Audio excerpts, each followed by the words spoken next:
Welcome to the Slop Farm. Enjoy the video. You start by fixing the axis direction. This sets the sign and orientation. Once done, point your thumb along the positive axis. This is the direction you consider positive.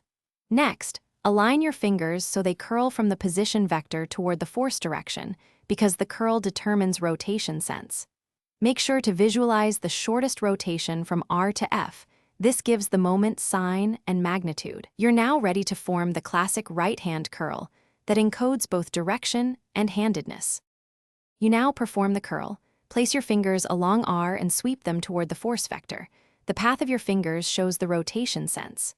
Once your fingers naturally curl from R to F, your thumb automatically points in the moment direction. This is the vector M.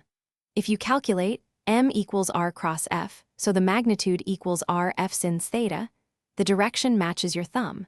If the thumb points opposite your chosen positive axis, the moment is negative. Remember that sign convention. You finish by verifying magnitude and units. Compute M equals R F sin theta, and confirm the axis you used matches the thumb direction. Once done, project vectors into the plane perpendicular to the axis to remove ambiguity, then repeat the curl. This reduces mistakes. If results disagree with expectation, flip the sign of R or F as needed, reevaluate the included angle, and reapply the right-hand rule. A single recurl usually reveals any reversed orientation.